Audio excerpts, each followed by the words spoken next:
नमस्कार मित्रों, आप देखना प्रारंभ कर चुके वेदस न्यूज पावर। पूछता है न्याय मित्र भारत की बात में आज बात युवाओं के संगीन विषय पर होगी।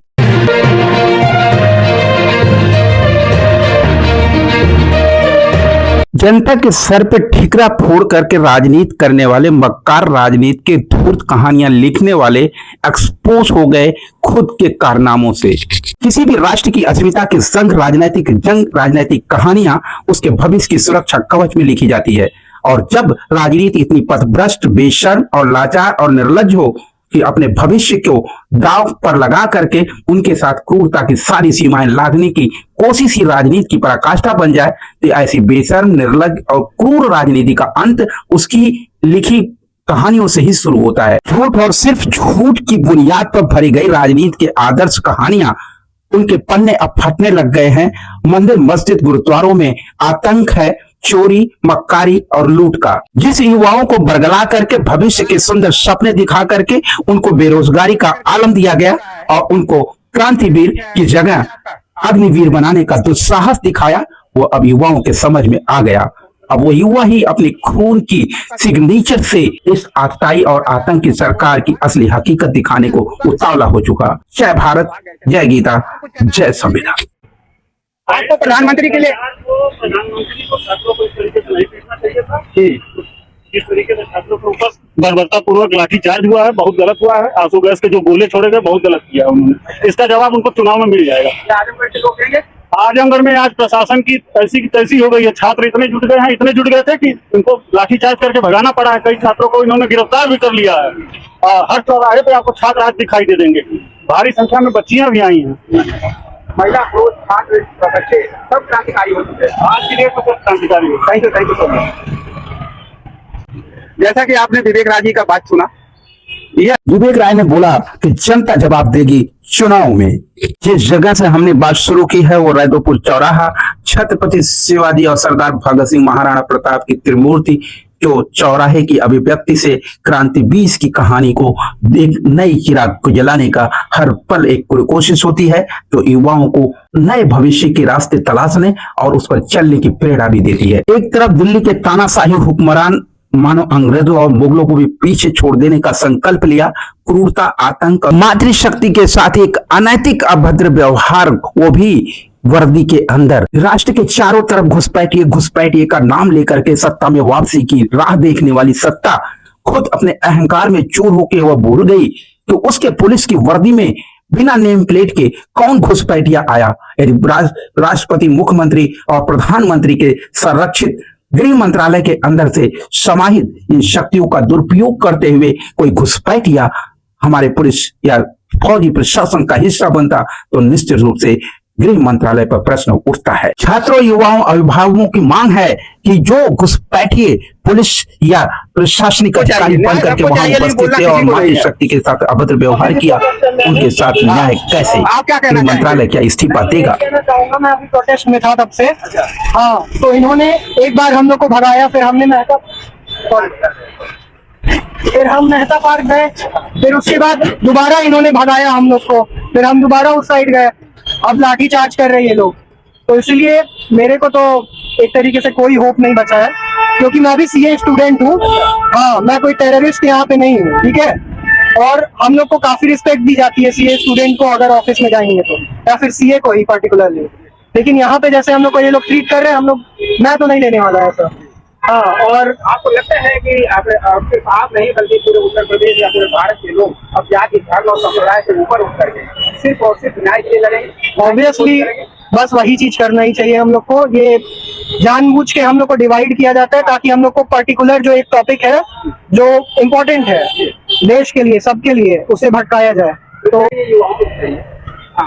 तो मेरे हिसाब से तो बिल्कुल भी इन सब चीजों पे ध्यान नहीं देना चाहिए। और अभी जो प्रोटेस्ट चल रहा है, दिस इज मतलब one of the important protest आप कह सकते हैं। इतने पहला ऐसा भारतीय प्रोटेस्ट एग्जैक्टली। हाँ, आज का युवा सिर्फ अपने हक के लिए, हम तब से 1-2 महीने से आपका बस सिंपल सा प्रोटेस्ट था कि हमको एजुकेशन मिनिस्टर का रेजिग्नेशन चाहिए, but they can't give that also.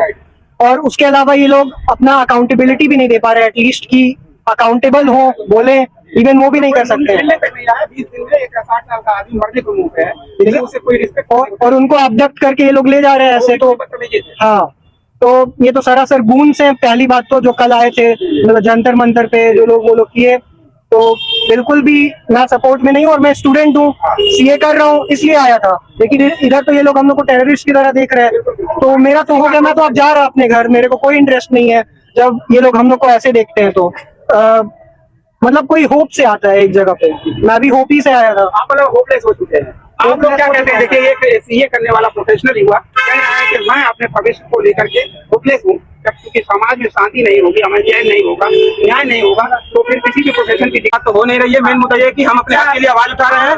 जो सरकार को 1% मंजूर नहीं है, वो हमें देशद्रोही की तरह देख रही है और हम पे लाठियां बरसा रही है। और हम कितनी भी लाठियां खा लें, लेकिन हम अपने हक के लिए लड़ते रहेंगे। अगर हम शहीद भी हो गए तो हमें कोई दिक्कत नहीं होगी चीज से, हम अपने हक के लिए लड़ते रहेंगे। मर गए तो अलग बात है, लेकिन जब तक जिएंगे तब तक अपने हक के लिए लड़ते रहेंगे। बस यही कहना है हमारा चीज। और हमें जातिवाद में कोई मतलब नहीं है, हम किसी एक के लिए नहीं लड़ रहे हैं, जाति धर्म से हमें कोई चीज नहीं है, कोई मतलब नहीं है। हम अपने हक के लिए लड़ रहे हैं, अपने चीज के लिए लड़ रहे हैं, उस चीज के लिए हमें वो चीज चाहिए। अगर वो हमें मिल गया तो हम चुपचाप अपने घर चले जाएंगे, वरना ये लड़ाई हमेशा जारी रहेगी जब तक हम जिंदा हैं। बस इस चीज को मानिए। हम आज भी अपने प्रोटेस्ट में आए हैं और आज भी हमने लाठी खाई है और कोई इसकी दिक्कत नहीं है। हम जब तक जिएंगे लाठी खाएंगे, लेकिन अपना प्रोटेस्ट खत्म नहीं होने देंगे। बस हमारा ये एक मिनट, ये हमारे युवाओं की क्रांति की आवाज आप सुन रहे होंगे। और वैसे बीबीएस न्यूज पावर, अरे चिंता मत करिए, आपकी भी सबकी आवाज सुनी जाएगी। सारे युवा है, क्योंकि मैटर युवाओं का है, तो युवाओं का बोलना बहुत जरूरी है। अगले भारत का आईना ही युवा होता है। तो आप जैसा कि भैया कह रहे थे, जैसा कि भाई साहब प्रोफेशनल बोल रहा था कि वो उसको उम्मीद कम हो गई, क्या ये सबसे अशुभ संकेत नहीं है कि एक युवा के एक युवा की उम्मीद कम होने से हजारों युवा उम्मीद कायम हमेशा रखेंगे, कभी कम नहीं होने देंगे। और जब तक ये प्रोटेस्ट हमारे फेवर में नहीं मिलेगा, हम अपना प्रोटेस्ट जारी रखेंगे। जब तक नहीं हमारी सरकार मांग करती है धर्मेंद्र प्रधान का इस्तीफा नहीं होता, और धर्मेंद्र प्रधान के इस्तीफा के साथ साथ मोदी भी अपनी इस्तीफा दे। जब तक मोदी भी अपनी इस्तीफा नहीं देंगे, हम लोग भूख हड़ताल करेंगे, अनशन पे रहेंगे। तक शिक्षा मंत्री धर्मेंद्र प्रधान नहीं देंगे। संग्राम दुर्गा जी महाविद्यालय हम लोग प्रोटेस्ट में आए थे। यहाँ पे बढ़ती बेरोजगारी, महंगाई और घटती करेंसी, बातों को डाइवर्ट करने वाले युवा भी होते हैं जो अपने ही भाइयों के साथ न्याय नहीं देखना चाहते। ये न्याय अन्याय के बीच का संघर्ष जाति और धर्म की सीमाओं से प्रतिबंधित है। और शायद ये ऐसे युवा इसीलिए बार बार समाज को भ्रमित करने का प्रयास करते हैं कि आप अपना बात करिए, आपके न्याय की लड़ाई में कुछ भ्रमित होना नहीं है। हम लोगों द्वारा शांतिपूर्वक से संविधान के दायरे में रखे प्रोटेस्ट किया जा रहा था, लेकिन वहाँ पे पुलिस कर्मियों द्वारा प्रदर्शनकारियों को पूरी बेरहमी तरीके से पीटा गया और मुझको भी भद्दी गालियां दी गई और मुझे कोतवाली लेके गया आजमगढ़। वहाँ पे मैं अभी आया हूँ छूट के, और मैं जब तक प्रधान इस्तीफा धर्मेंद्र प्रधान दे देंगे, लेकिन लीक टू पेपर होता रहेगा। ये नकल माफिया, कोचिंग माफिया जितने सब चल रहे प्रधानमंत्री, उन लोगों को सब डूब मर जाना चाहिए। ये पेपर लीक हो रहा है, वहाँ का भविष्य बर्बाद हो रहा है। उनके बच्चे नहीं, उन लोगों का भविष्य, उन लोगों के बच्चे का भविष्य सुरक्षित है, उतना रख लिया हूँ, लेकिन उनके बच्चे फॉरेन पढ़ रहे हैं, लंदन पढ़ रहे हैं, हम लोग गरीब के बच्चे यहाँ पे पढ़ रहे हैं। इसलिए मैं सभी से अनुरोध करूंगा कि ज्यादा संख्या में आए और इस प्रोटेस्ट को सफल बनाएं। और धर्मेंद्र प्रधान के इस्तीफे से कोई यहाँ मतलब नहीं है। जब तक नकल माफिया सारे हम संवैधानिक मूल्यों के सबके दायरे में रखे सबको, और अगर वो इस्तीफा नहीं देते आज नहीं तो कल सरकार बदल जाएगी, अब सभी लोग यहीं पे रहेंगे। जितने भी पूरे केंद्र में चाहिए हमको एजुकेशन मिनिस्टर को, और कुछ नहीं चाहिए। हम लोग का खाली एक मोटिव है, ये एजुकेशन मिनिस्टर रेजिग्नेशन दे, बस एजुकेशन सिस्टम सुधारना चाहिए। ये लोग जब तक सरकार चेंज होगी तब तक एजुकेशन मिनिस्टर नहीं इस्तीफा देंगे। लोग चाहिए उसमें, अनपढ़ गवार नहीं चाहिए, सब पढ़े लिखे चाहिए। यही बात होती है, बिना पढ़े लिखे सरकार चलाएंगे तो आप ऐसा ही होगा। अगर हिंदू मुस्लिम करके ही आप हर जगह जीतेंगे तो ये बात गलत है। एकता बनाए, पहले बार मानसिकता बदले, अपनी सोच बदले, बस इतना ही। सोच बदलना होगा, दृष्टि बदलनी होगी, और वो सिर्फ बराबरी, भाईचारा, भारतीय संविधान का DNA है। क्या इसके बारे में आप जानते हैं? भारतीय संविधान का DNA है बराबरी, भाईचारा, जी बात से आप सहमत हैं? जी पूरा उसमें है, लेकिन यहाँ पे जितने हैं पहला हमला बराबरी पर ही होता है। जी दूसरा बात सहभागिता का प्रमाण आपने एक युवा को देख ही लिया, ये यानी आप जैसे बराबरी पर हमला मानसिकता के लोग आते रहते हैं, लोग आते रहेंगे, हम लोग ध्यान नहीं भटकेगा और हमेशा हम लोग हिंसा के रास्ते पे चलते रहेंगे, संघर्ष करते रहेंगे। हम लोग के फेवर में नहीं होगा तब तक हम लोग अनशन पे बैठेंगे, भूख हड़ताल करेंगे। जब तक आपका भविष्य खतरे में, हमारा भविष्य खतरे में, हमारे पूरे समाज के भविष्य खतरे में, जितने लोग खतरे में है लेकिन वो खुद नहीं समझ रहे हैं। उन लोगों को रिजाइन दे देना चाहिए, सालों से मर जाना चाहिए। अभी आज मेरे भाई को हाथ पकड़ के ले गया, अब इनको गालियां भी दी कोतवाली थाना में। आप अपने छात्रों भाइयों के साथ हैं जी। आप भी इंजस्टिस के खिलाफ हैं। जी जी, अभी मेरे भाई को हाथ इस्तीफा चाहते हैं जी, रणधीर बाबा का इस्तीफा दें। लगाओ कि शिक्षा मंत्री इस्तीफा दो, नरेंद्र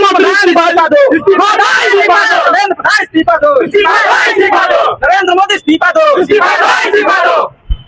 ये देखिए एक महिला भी है, मातृशक्ति है, और यहाँ पे श्री मोदी का मतलब आप ही समझा सकती है कि छत्रपति शिवाजी महाराज और राणा प्रताप और सरदार भगत सिंह, ये शहादतें जो तीन थी महान, जिसके नाम से भारत पहचाना जाता है।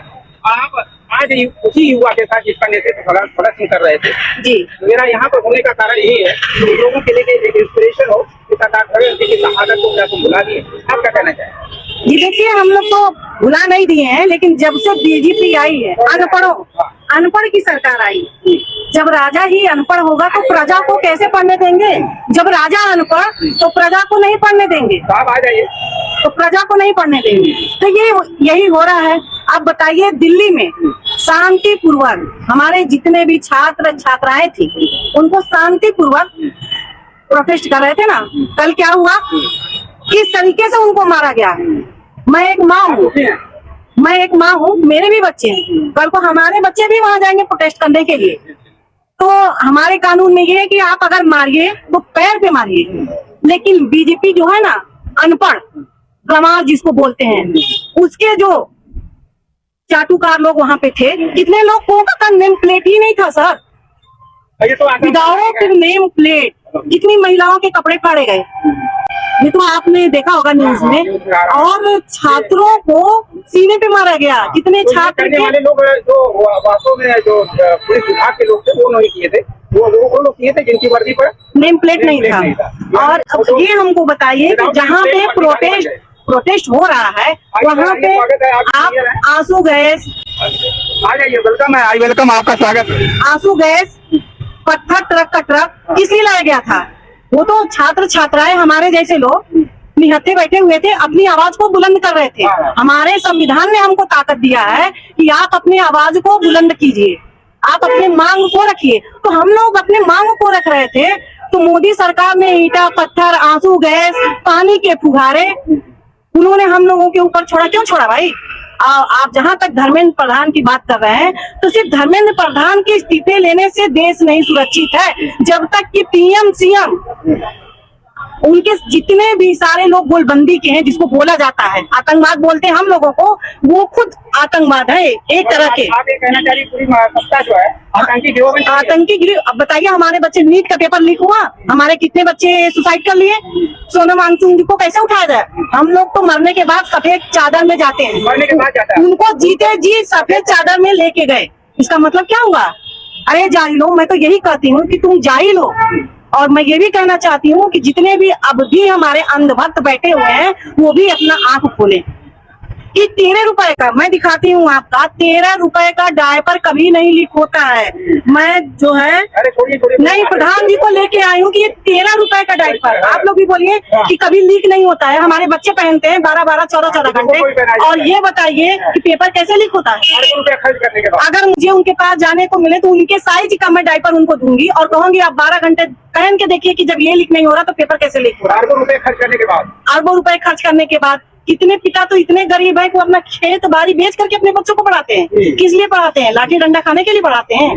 लेकिन ये जो है प्रोटेस्ट, ये मत सोचे मोदी सरकार, बीजेपी, ये खत्म हो गया है, ये बिगुल बज चुका है। जैसे महाभारत की लड़ाई है, अंगार अभी बाकी है। जैसे महाभारत स्टार्ट होने से पहले शंख बजाया जाता था, तो वो शंख बज चुका है, ये शंखनाद बज चुका है। अब आगे आगे देखिए होता है क्या।